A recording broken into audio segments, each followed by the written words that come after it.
Hello friends, welcome back to my YouTube channel. मैंने पिछले video में आपको पढ़ाया था कि इंटेलिजेंस क्या होता है, इसके डेफिनेशन पढ़ाएं, इसके कैरेक्टरिस्टिक्स पढ़ाए थे और इसके टाइप्स पढ़ाए थे। आज हम इस वीडियो में कवर करने जा रहे हैं कि बुद्धि के सिद्धांत, थ्योरीज ऑफ इंटेलिजेंस। तो हम देखते हैं कि बुद्धि के कितने सिद्धांत हैं। तो अक्सर बुद्धि के 8 सिद्धांत माने जाते हैं, जिसमें से पहला है एक कारक सिद्धांत, यूनिफैक्टर थ्योरी, बीने का यूनिफैक्टर थ्योरी। दूसरा है द्विकारक सिद्धांत या त्रिकारक सिद्धांत, टू फैक्टर थ्योरी, स्पीयरमैन का है। फिर थॉर्नडाइक का है बहुकारक सिद्धांत, मल्टी फैक्टर थ्योरी। चौथा है थर्स्टन का समूह कारक सिद्धांत, ग्रुप फैक्टर थ्योरी। पांचवा है गिलफोर्ड का त्रिआयाम बुद्धि सिद्धांत, थ्री डायमेंशनल थ्योरी। छठा है बर्ड तथा वर्णन का पदानुक्रमित सिद्धांत। सातवां है थॉमसन का प्रतिदर्श सिद्धांत, सैम्पलिंग थ्योरी। अब हम आगे देखते हैं आठवां गार्डनर का मल्टीपल इंटेलिजेंस थ्योरी, बहुबुद्धि सिद्धांत। अब हम सभी को एक एक करके समझेंगे कि सबके सिद्धांत को। तो इसमें से पहला हम समझते हैं बीने का एक कारक सिद्धांत, यूनिफैक्टर थ्योरी। इस सिद्धांत के प्रतिपादन फ्रांस के मनोवैज्ञानिक अल्फ्रेड बीने ने 1905 में किया था।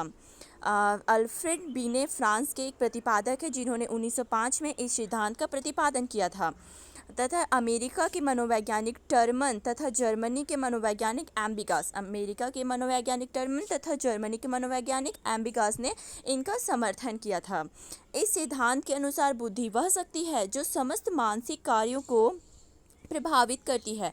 इस सिद्धांत के अनुसार बुद्धि का निर्माण एक कारक से हुआ है, अर्थात यदि व्यक्ति एक क्षेत्र में अच्छा है तो सभी क्षेत्रों में अच्छा होता है। इनका मत है कि बुद्धि एक अविभाज्य इकाई है। अब हम दूसरा देखते हैं द्विकारक सिद्धांत, टू फैक्टर थ्योरी। ये किसका था? स्पीयरमैन का था। तो यह सिद्धांत स्पीयरमैन का दिया हुआ है। यह सिद्धांत में हम इस सिद्धांत में देखते हैं कि इस सिद्धांत का प्रतिपादन स्पीयरमैन ने किया। 1927 में इस सिद्धांत का प्रतिपादन स्पीयरमैन ने किया था। इनके अनुसार बुद्धि का निर्माण दो कारकों से हुआ है। पहला है सामान्य कारक, जनरल फैक्टर, और दूसरा है विशिष्ट कारक, स्पेसिफिक फैक्टर्स। तो पहला देखते हैं सामान्य कारक, जनरल फैक्टर। तो सामान्य कारक से उनका तात्पर्य यह है कि सभी व्यक्तियों में कार्य करने की एक सामान्य योग्यता होती है। स्पीयरमैन का सामान्य कारक कहता है कि सभी व्यक्तियों में कार्य करने की एक सामान्य योग्यता होती है, एक स्पेशल एबिलिटी होती है। अतः प्रत्येक व्यक्ति कुछ सीमा तक प्रत्येक कार्य कर सकता है। ये कार्य उसकी सामान्य बुद्धि के कारण ही होते हैं। बुद्धि का यह सामान्य कारक जन्मजात होता है तथा व्यक्तियों को सफलता की ओर इंगित करता है। अब हम तीसरा देखते हैं विशिष्ट कारक, स्पेसिफिक फैक्टर। सामान्य कारक के विपरीत स्पीयरमैन का पहला सामान्य कारक हमने देखा, तो विशिष्ट कारक में हम देखते हैं कि ये सामान्य कारक के विपरीत विशिष्ट कारक विशिष्ट योग्यताओं का एक समूह होता है। विशिष्ट कारक एक अर्जित योग्यता होती है। यह कारक व्यक्ति को वातावरण के द्वारा प्राप्त होती है। एक ही व्यक्ति में विशिष्ट कारकों की अलग अलग मात्रा पाई जाती है। प्रत्येक व्यक्ति में कई विशिष्ट कारक होते हैं। जैसे कि एग्जाम्पल के तौर पे हम देखते हैं, तो यदि कोई व्यक्ति संगीत में अच्छा है तो इसका अर्थ हुआ उसके अंदर सामान्य कारक और संगीत से संबंधित विशिष्ट कारक उपलब्ध हैं।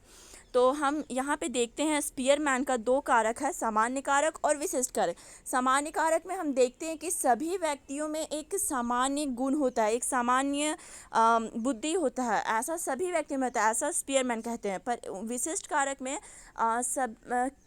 किसी किसी व्यक्ति में एक विशिष्ट गुण होता है, एक विशिष्ट एबिलिटी होता है, स्पेशल एबिलिटी होता है। जैसे कि किसी बच्चे में डांस करने की एक एबिलिटी होती है, तो उसका सामान्य कारक और विशिष्ट कारक अलग अलग होता है, तो उसे विशिष्ट कारक के अंतर्गत रखा जाता है। अब हम तीसरा देखते हैं बहुकारक सिद्धांत, मल्टी फैक्टर थ्योरी। ये किसका था? थॉर्नडाइक का था। तो इस सिद्धांत के प्रतिपादक थॉर्नडाइक थे।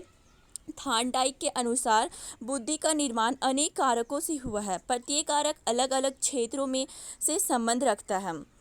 थॉर्नडाइक कहते हैं कि बुद्धि का निर्माण अनेक कारकों से हुआ है। प्रत्येक कारक अलग अलग क्षेत्रों से संबंध रखता है। जिस क्षेत्र में हम अच्छे हैं, इसका अर्थ हुआ उस क्षेत्र विशेष से रिलेटेड फैक्टर हमारा अच्छा है। जैसे एग्जाम्पल के तौर पे हम देखते हैं, तो यदि हम कहें कि मैथ्स हमारा अच्छा है तो मैथ का फैक्टर अच्छा हुआ। अब हम चौथा देखते हैं समूह कारक बुद्धि सिद्धांत, ग्रुप फैक्टर इंटेलिजेंस थ्योरी। तो इस सिद्धांत के प्रतिपादक थे थर्स्टन। थर्स्टन के समूह कारक सिद्धांत के अनुसार बुद्धि ना तो सामान्य कारकों का प्रदर्शन है, ना ही विभिन्न विशिष्ट कारकों का, अपितु इसमें कुछ ऐसी निश्चित मानसिक क्रियाएं होती है जो सामान्य रूप से मूल कारकों में सम्मिलित होती है।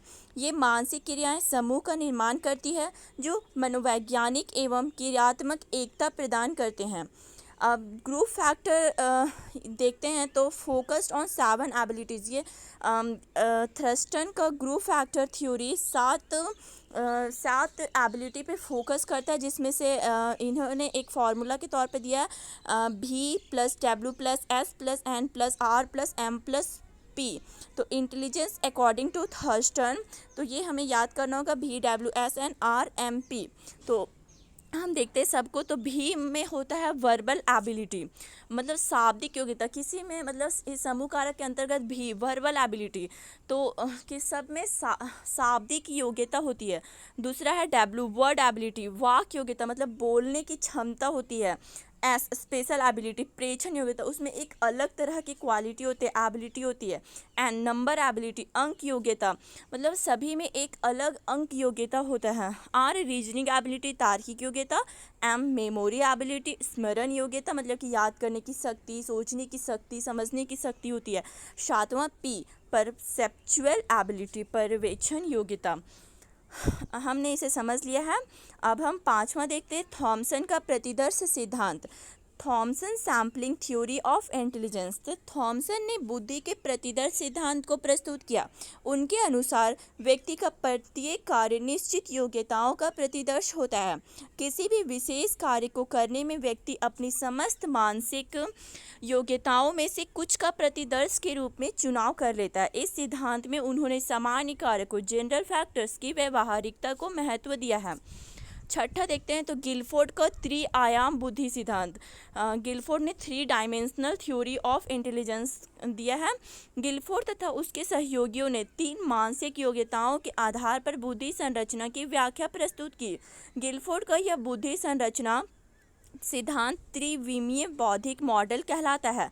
उन्होंने बुद्धि कारकों को 3 श्रेणियों में बांटा है, अर्थात मानसिक योग्यताओं को 3 विमाओं में बांटा है। ये है संक्रिया, विषय वस्तु, उत्पाद, ऑपरेशन, कंटेंट्स एंड प्रोडक्ट्स। हम इसे डिटेल में नेक्स्ट एक अलग वीडियो बना के इसे डिटेल में हम समझा देंगे। अब सातवां देखते हैं बर्ट तथा वर्णन का पदानुक्रमित बुद्धि सिद्धांत, बर्ट एंड वर्णन थ्योरी ऑफ इंटेलिजेंस। बर्ट एवं वर्णन ने इस सिद्धांत का प्रतिपादन किया 1965 में। बुद्धि सिद्धांतों के क्षेत्र में यह नवीन सिद्धांत माना जाता है। यह एक नवीन प्रकार का सिद्धांत माना जाता है बुद्धि सिद्धांत के क्षेत्र में। इस सिद्धांत में बर्ट एवं वर्णन ने मानसिक योग्यताओं को क्रमिक महत्व प्रदान किया है। उन्होंने मानसिक योग्यताओं को 2 स्तरों पर विभक्त किया है, सामान्य मानसिक योग्यता, विशिष्ट मानसिक योग्यता। सामान्य मानसिक योग्यताओं में भी योग्यताओं को उन्होंने स्तरों के आधार पर 2 वर्गों में विभाजित किया। पहले वर्ग में उन्होंने क्रियात्मक, प्रैक्टिकल या आंतरिक, मैकेनिकल एवं शारीरिक योग्यताओं को रखा है। इस मुख्य वर्ग को उन्होंने KM नाम दिया। योग्यताओं के दूसरे समूह में उन्होंने शाब्दिक, आर्किक तथा शैक्षिक योग्यताओं को रखा है और इस समूह को उन्होंने VED नाम दिया है। अंतिम स्तर पर उन्होंने विशिष्ट मानसिक योग्यताओं को रखा जिनका संबंध विभिन्न ज्ञानात्मक क्रियाओं से है। बहुबुद्धि सिद्धांत, मल्टीपल इंटेलिजेंस। आठवां देखते हैं तो मल्टीपल इंटेलिजेंस। इस सिद्धांत के प्रतिपादक थे हॉवर्ड गार्डनर। इसे बहुबुद्धि सिद्धांत कहा जाता है। इसके अनुसार हर इंसान में अलग प्रकार की बुद्धि होती है, जैसे कोई संगीत में, तो कोई अभिनय में, तो कोई लेखन में, तो कोई तार्किक क्षमता में आदि। जैसे सभी में अलग अलग स्पेशल एबिलिटी होती है। किसी में संगीत का गुण होता है, तो किसी में डांस करने का गुण होता है, किसी में पढ़ने का गुण होता है, किसी में लिखने का गुण होता है, किसी में गाने का गुण होता है। तो सभी में अलग अलग प्रकार की एबिलिटी होती है। इसी बहुबुद्धि सिद्धांत कहते हैं। इन्होंने बुद्धि के इस सिद्धांत को समझाने के लिए इसे 8 क्षेत्रों में विभाजित किया है, जो इस प्रकार है। तो पहला देखते हैं भाषागत लिंग्विस्टिक इंटेलिजेंस, दूसरा तार्किक गणितीय लॉजिकल मैथमेटिकल इंटेलिजेंस, फिर तीसरा है देशिक, चौथा है संगीतात्मक म्यूजिकल इंटेलिजेंस, पांचवा है शारीरिक गति संवेदी, छठा है अंतर वैयक्तिक पर्सनल अदर इंटेलिजेंस, और सातवां है अंतः व्यक्ति पर्सनल सेल्फ इंटेलिजेंस, और आठवां है प्रकृतिवादी। तो इन सभी को हम छोटे छोटे डेफिनेशन के थ्रू हम समझ सकते हैं। तो इन सभी को हम इस प्रकार परिभाषित किया जा सकता है। जैसे पहला है भाषागत बुद्धि लिंग्विस्टिक इंटेलिजेंस। इसमें आता है कि अपने विचार को व्यक्त करना तथा एक दूसरे के विचारों को समझना ही भाषागत बुद्धि कहलाता है। मतलब हम अपने विचार को अच्छे तरीके से व्यक्त कर पा रहे हैं और दूसरा हमें क्या कहना चाह रहा है उसे हम अच्छे से समझ पा रहे हैं, तो उसे भाषागत बुद्धि कहते हैं। अब दूसरा देखते हैं तार्किक गणितीय लॉजिकल मैथमेटिकल इंटेलिजेंस। इस बुद्धि का प्रयोग वैज्ञानिक चिंतन, समस्या समाधान तथा आलोचनात्मक चिंतन में होता है। अब तीसरा देखते हैं दार्शिक बुद्धि। इस बुद्धि का प्रयोग मानसिक प्रतिबिंब को तैयार करने में होता है। चौथा देखते हैं सांवेगिक बुद्धि। इस बुद्धि का प्रयोग संवेगों को समझने के लिए होता है। अब पांचवा देखते हैं तो शारीरिक गति संवेदीय बुद्धि, मतलब शरीर के अंगों का उपयोग तथा सृजनशीलता में कार्य करने वाली बुद्धि। छठा उत्तर वैयक्तिक बुद्धि, मतलब कि दूसरे देश के व्यवहारों को समझना, मतलब कि हम में ये क्वालिटी है कि हम दूसरे देश के व्यवहार को समझते हैं, तो इसे हम कहते हैं अंतर्वैयक्तिक बुद्धि। और फिर अंतर्वैयक्तिक बुद्धि, और इस अंतर्वैयक्तिक बुद्धि के अंतर्गत आता है कि अपनी भावनाओं तथा इच्छाओं पर नियंत्रण करने वाली बुद्धि, मतलब कि हम अपने पे कितना कंट्रोल कर पाते हैं, तो इसे अंतर्वैयक्तिक बुद्धि कहते हैं। अब प्रकृतिवादी बुद्धि, मतलब हम नेचर को कैसे समझते हैं, क्या कितना समझते हैं, इसे प्रकृतिवादी बुद्धि कहते हैं। सूक्ष्म जीवों, पेड़ पौधों तथा प्राकृतिक सौंदर्य को सराहने वाली बुद्धि को ही प्रकृतिवादी बुद्धि कहते हैं। तो हमने इसमें देखा कि बुद्धि के सिद्धांत, फिर unifactor theory, two factor theory, multi factor theory, group factor theory, 3 dimensional theory, इस तरह हमने 8 सिद्धांतों को पढ़ा। हमें आशा है कि आपको हमारी वीडियो अच्छी लगी हो, तो हमारे वीडियो को सब्सक्राइब करें, शेयर करें एंड लाइक करें, ताकि हमारे आने वाले नोटिफिकेशन की जानकारी आपको मिलती रहे। और हम नेक्स्ट वीडियो में पढ़ाने वाले हैं इंटेलिजेंस टेस्ट। तो नेक्स्ट वीडियो में हम इंटेलिजेंस टेस्ट को पूरे अच्छे तरह से कवर करेंगे। आप हमारी वीडियो को लाइक से सब्सक्राइब करें और इसे आप एक बेहतरीन नोट्स के रूप में भी बना सकते हैं। Thank you so much.